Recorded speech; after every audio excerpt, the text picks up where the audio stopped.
আমার প্রিয়জনেরা, প্রভু যীশু খ্রিস্টর নামে আপনাদের সকলকে জানাই অভিনন্দন।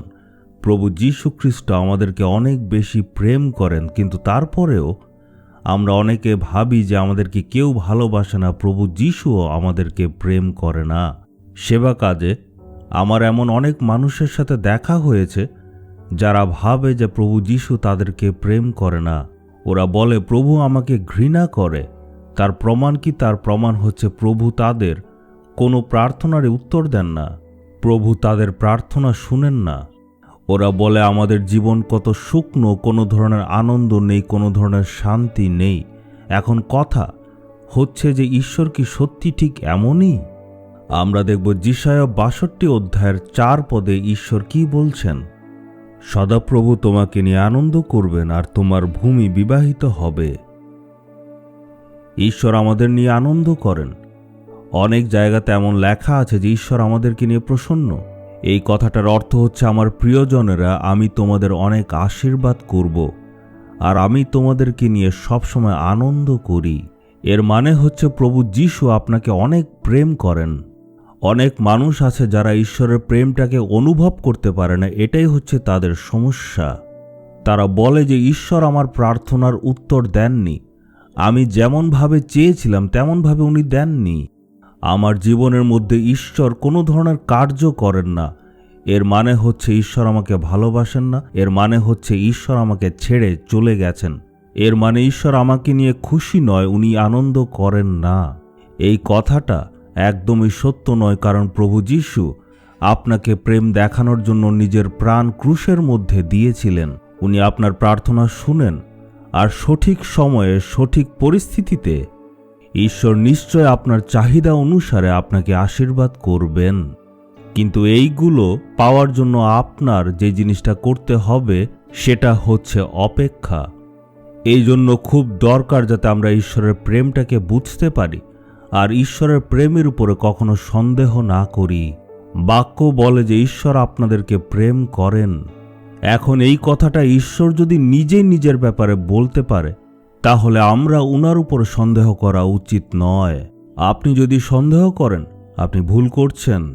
প্রভু যীশু এমন বলছে, আমার ছেলে আর আমার মেয়ে, তুমি দুঃখে থাকবে না। আপনাকে দুঃখ থেকে উদ্ধার করার জন্যই উনি নিজের প্রাণ ক্রুশের উপর দিয়েছিলেন। আপনার কি মনে হয় ঈশ্বর কি আপনাকে ভুলে যাবে, ছেড়ে চলে যাবে? যে ঈশ্বর আপনাকে এত বেশি প্রেম করতে পারেন, তিনি কি আপনাকে ত্যাগ করবেন, আপনাকে ফেলে চলে যাবেন? ঈশ্বরের প্রেমকে একটু ভালো করে বুঝতে চেষ্টা করুন। এখন ঈশ্বর থেকে সেই প্রেম প্রাপ্ত করার জন্য আমার কি করতে হবে? আপনার বিশ্বাসের সহিত বলতে হবে, প্রভু আপনি আমার পাপ ক্ষমা করে দিয়েছেন। আমি বিশ্বাস করি আপনি আমার জীবনে অনেক আশীর্বাদ করেছেন। তাহলে এইভাবে যদি বিশ্বাসের সহিত আপনি প্রার্থনা করেন, তখন আশীর্বাদ পাবেন।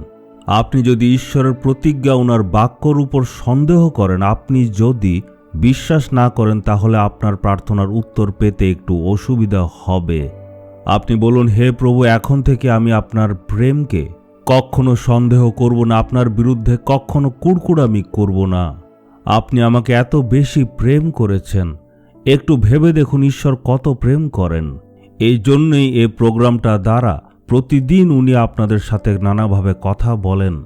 আপনার নিরাশ মনকে ঈশ্বর সান্ত্বনা দেন, উৎসাহ দান করেন। তার মানে ঈশ্বর আপনাকে অনেক প্রেম করেন। নিজের জীবনটা যাচাই করে একটু দেখুন, আপনি বুঝতে পারবেন প্রভু আমার সাথে প্রতিদিন কথা বলে, তার মানে উনি প্রেম করেন। ঈশ্বরের প্রেম কখনো পাল্টাতে পারে না, উনার প্রেম একই। আজকে ঈশ্বরকে বলুন, প্রভু আপনার প্রেমের উপর আমি আর কখনো জীবনে সন্দেহ করব না। আপনি সবসময় আমাদের দেখভাল করেন, এমন যদি বলেন, তখন আপনি আশীর্বাদ পাবেন। আপনি আজকে বলুন, প্রভু আমার বিচার বিবেচনা ঠিক নয়, কারণ আমি আপনার প্রেমের উপর সন্দেহ করেছি, আপনি আমার সন্দেহকে ক্ষমা করে দিন। এমন যদি প্রার্থনা করেন, আশ্চর্য কাজ দেখবেন। আপনি বলুন, হে পিতা, আপনার প্রেমের উপর এতদিন সন্দেহ করেছি, আমি আপনার বিরুদ্ধে অনেকবার কুড়কুড়ামি করে দিয়েছি। এই সকল পাপের জন্য আজকে আমি আপনার কাছে ক্ষমা চাই। আপনি কখনো আমাকে কোনোভাবে ভুলে যান না। এই জন্য আজকে হে সদাপ্রভু ঈশ্বর, আপনার কাছে নিজেকে অর্পণ করি। আপনি দয়া করে আমার জীবনে একটা অলৌকিক কাজ করে দিন। এটা আপনি নিশ্চয় করবেন, প্রভু যীশু খ্রিস্টর নামে প্রার্থনা চাইলাম। Amen, amen. Jesus redeems Bengali YouTube চ্যানেলটি সাবস্ক্রাইব করুন, বেল আইকনটি ক্লিক করুন আমাদের প্রতিদিনের নতুন প্রোগ্রাম সম্পর্কে আপডেট পেতে।